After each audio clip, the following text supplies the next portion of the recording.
Qu'est-ce que tu aimes dans ton travail? Ouais. Euh, En premier, quand même, le rapport aux gens, je trouve très intéressant. C'est d'abord que la réhabilitation, en tout cas, bon, pour entre guillemets, ma spécialité un peu, la réhabilitation des dentés complets, c'est ce rapport aux gens, ce qu'on peut leur amener, le résultat qu'on peut en tirer, et puis justement cette prise en charge qui nous permet d'arriver vraiment à un résultat qui peut, si c'est pas trop mal fait, changer la vie des patients. Ce que j'aime le moins dans notre métier, c'est ouais, peut-être cette entre guillemets pression un petit peu qu'on peut avoir des patients qui aimeraient que tout travail soit fini. Ben, si c'était hier, c'était mieux. Et donc voilà, qui nous oblige un petit peu à speeder peut-être un peu sur certains plans de traitement. Sinon, ouais, c'est tout. Je trouve qu'il n'y a pas grand-chose finalement que j'aime pas trop de mon métier.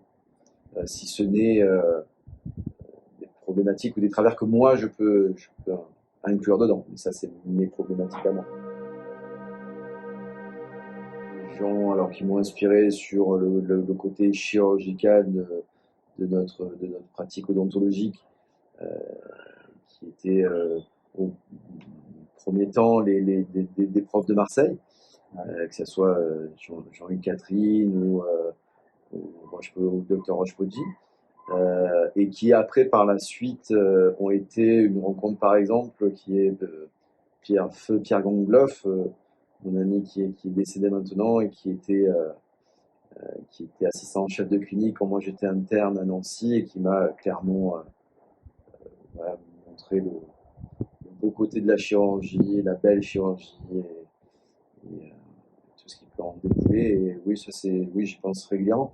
Mais il y a finalement, c'est pas tant des personnes sur lesquelles je peux mettre un prénom, un nom.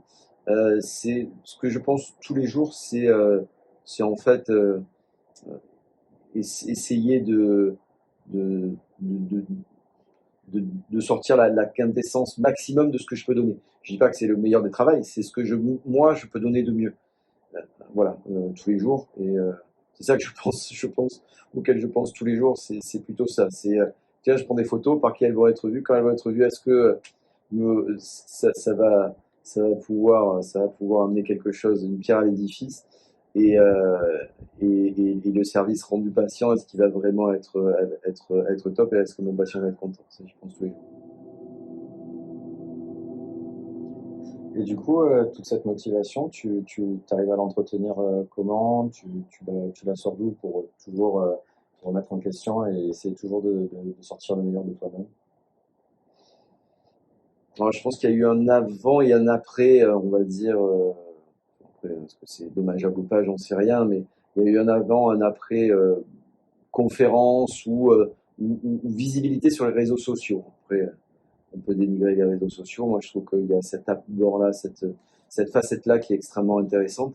C'est que quand tu dois montrer des cas et quand tu finalement iconographies 99% de tes cas, ben justement, tu vas faire attention à tout parce que tu dis que tu vas potentiellement, soit, on va te juger, ça à la rigueur, je m'en fous, mais amener ces cas à faire comprendre quelque chose à d'autres praticiens, confrères, et expliquer quelque chose, et que bah, pour ça, il faut que tu sois au top, quoi. Donc, ouais, c'est une remise en question de tous les jours euh, de ce fait-là. On pourra aller sur des choses un peu plus légères. Est-ce que le matin, tu as une routine, des habitudes, alors le matin ou dans la journée souvent on parle de routine matinale, mais est-ce que tu as des choses que tu as l'habitude de faire qui te font du bien, que tu répètes tous les jours? Euh, des choses dont on a le droit de parler. Non, je m'étire tous les matins, je fais des exercices, je fais des pompes, je fais des tractions tous les matins.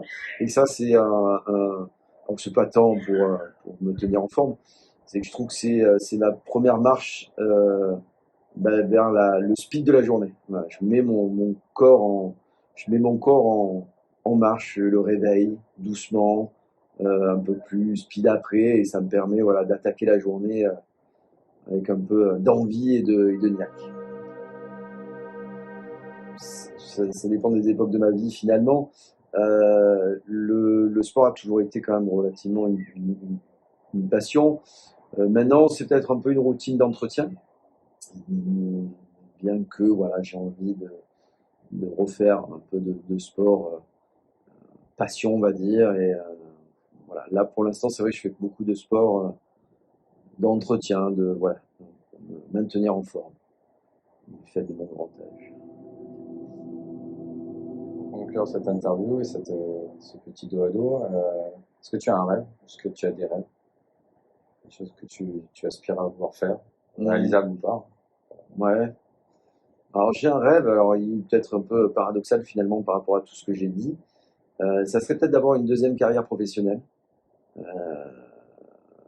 Alors ça reste un peu utopique parce que ça serait peut-être dans une carrière qui serait dans un secteur d'activité finalement que je connais très peu mais qui m'inspire beaucoup. C'est la cuisine et voilà, la gastronomie.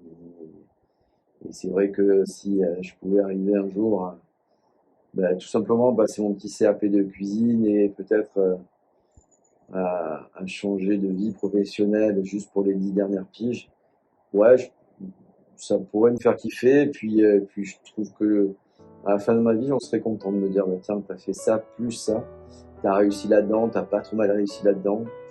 Ça me ferait bien kiffer. Ouais. Merci Mathieu d'avoir accepté d'ouvrir le bal de ces petits dos à dos. Merci à toi. Puis d'avoir accepté de rentrer dans le projet de ce congrès sur le mieux-être pour mieux opérer. Voilà, on se retrouvera tout au long de l'année jusqu'au moment où le congrès arrivera pour découvrir tous les autres conférenciers. Et voilà, merci Mathieu. Merci à toi.